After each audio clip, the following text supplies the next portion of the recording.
guys, how's it going? It's Douglas here at Drowned Blade Productions, and today I'm going to be giving you guys something you've been asking for a long time.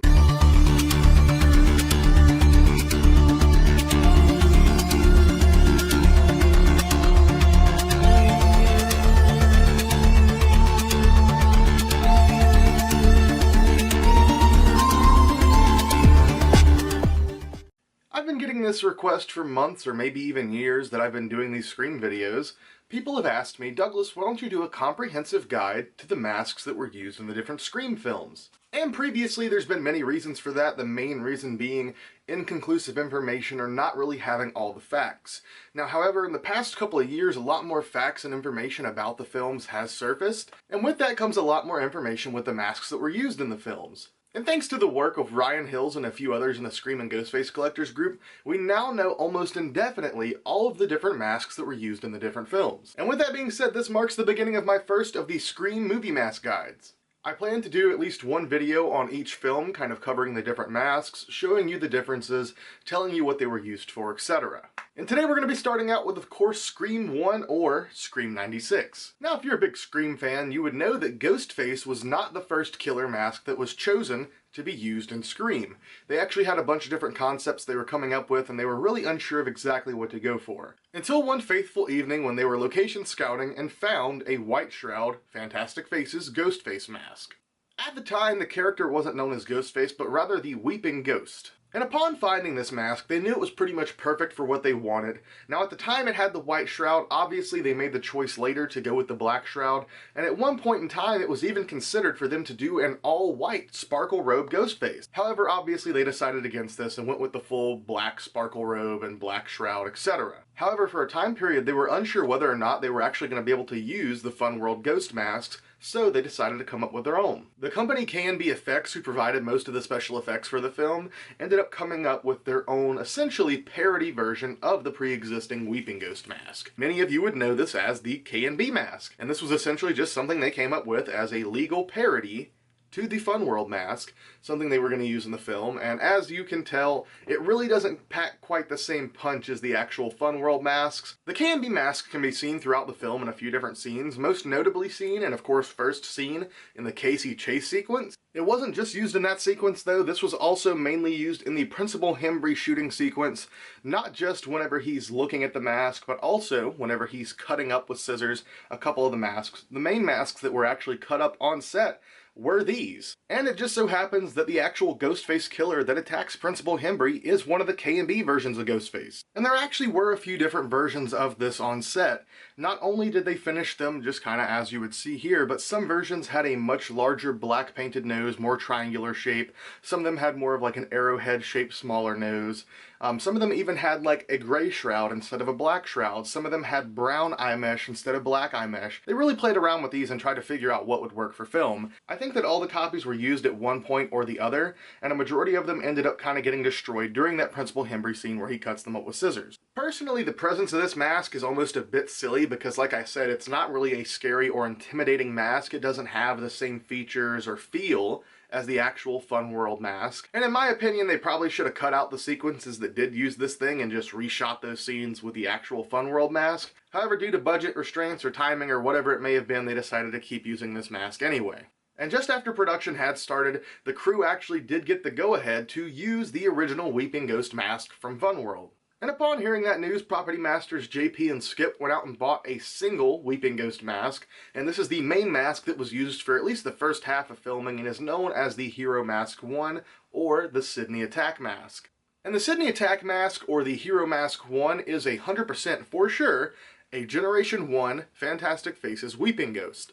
Now, mine doesn't have the same exact shape as any of the screen-used copies, but I'm just going to show it to you guys as a simple example. These masks were produced long before Scream came about. These masks were produced before Scream was even written, so they were pre-existing pieces. Now, taking a look at a Fantastic Faces Gen 1, many people have asked, how can you identify that? And there's a few different ways. Most of us who have been in the game long enough can, for the most part, just look at a mask and pretty much tell by looking at it the features, whether it's a Gen 1 or Gen 2. However, over time that has proven to not necessarily be the best way to identify these, because some of the features that you would look for in a Generation 1 can be present on Generation 2 masks. For instance, the nose paint. Most people look for like the heart-shaped nose paint, and that signifies a Generation 2 or a Fearsome Faces. Whereas the straight across the bottom nose paint typically more so signifies a Generation 1. However, that's not the case. I have seen and held Gen 2s that do have nose paint just like that.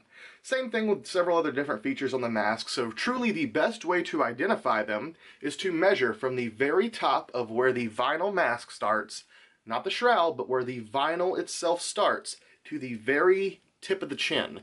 And that should measure out roughly 11.5 inches. That's how you know for sure that you have a Generation 1 mask. It will have that exact length.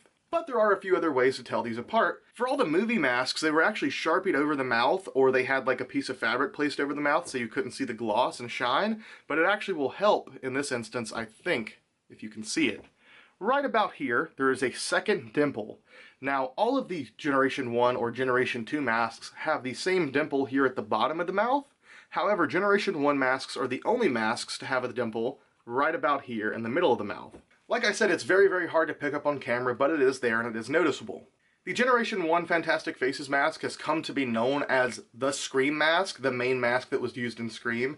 And I would say that's pretty true, because a Gen 1 is used for a majority of the movie. And not just for the killer masks, but there also are a few other masks that are featured in the film that were not used on the killers, that are hero masks, that are also Generation 1 Fantastics. The Generation 1 Hero Mask number 1, or the Sydney Attack mask, was used through a majority of the film.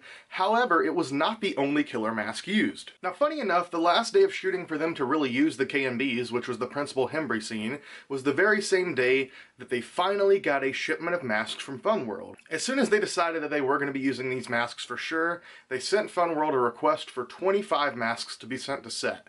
I'm not entirely sure how many were actually sent to set or how many exactly were used, but there are a couple shots showing a majority of these pieces together. And after receiving this lot of masks, they went through and picked out their new Hero Mask number 2, also known as the Garage Scene mask. Now this one is a bit tricky because for years and years people thought that this mask was a Generation 2 Fantastic Faces, and looking at it, if you look at the shape of the mouth, the length of it, and the size of the mask as a whole, it does appear to be a little bit larger than the previous mask and does appear to be a Generation 2 Fantastic Faces. And just to show you guys, I have a Generation 2 Fantastic Faces here. This is one of the earliest styles of a Generation 2 Fantastic Faces. And just to try and compare, I have my Generation 1 and Generation 2 here. As you can see, this is the Gen 1, this is the Gen 2. I don't know how much you can really tell just by looking at screen, but there is a size difference between the two. This one actually is a half an inch larger and half an inch longer than this mask. So if you would measure this mask out to be 11.5 inches, and that's how you know it's a Gen 1, if you measure these in the very same way, they should measure out 12 inches, which is how you know it's a Gen 2. There is also a difference in the nose shape. If you compare the noses, this is much rounder at the top and rounds off nice and round, whereas this is a bit more pointier and is more kind of like a triangular jack-o'-lantern nose. And like I pointed out earlier, oh, you can see it really great here, that second indentation right there, this mask does not have that. It only has a single indent, no second indent. And for years and years, it's been believed that the second Hero mask was a Generation 2 Fantastic Faces. And after rewatching the film yet again, for the most part, when you see this mask, there's actually a piece of cloth or something over the mouth here to block out that shine, because they did not want that reflective glare on film. So usually they either just, like I said, took a Sharpie and went over the mouth, or they would put a piece of fabric over it. Now this mask in particular, they use the fabric more so than the Sharpie method. So most of the time that you see that mask, there is no second indent. You can't tell, it's actually covered up.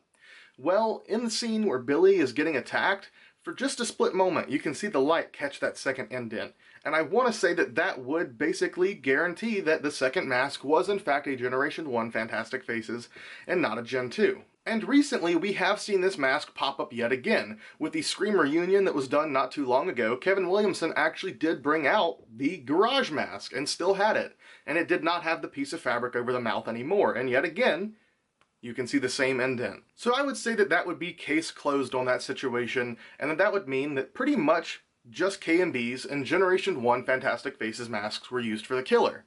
And another way that you can tell them apart is the width of the mouth. The Generation 1s have a much more narrow mouth, whereas these are much wider. Right about this point, they're much, much wider. So in some photos, it's super easy to tell them apart, others not so much. Well, there you guys have it. That's my Scream 1 movie mask guide. I want to say a quick thank you to Ryan Hills for all the work that you've put in, going through and getting a frame-by-frame capture of the Ghostface masks in any scene that they've popped up in, so that we could actually sit down and try to identify these pieces. Was a lot of work and is greatly appreciated, not just by myself, but by the community as a whole. I hope you guys really enjoyed this video, and if you found something in this video helpful, please let me know in the comment section down below. And I love you all, and I hope that you will join me for the next video on Scream 2. So yeah, that about wraps it up for today. Yet again, I love you all. Thank you so much for watching, and I'll see you next time.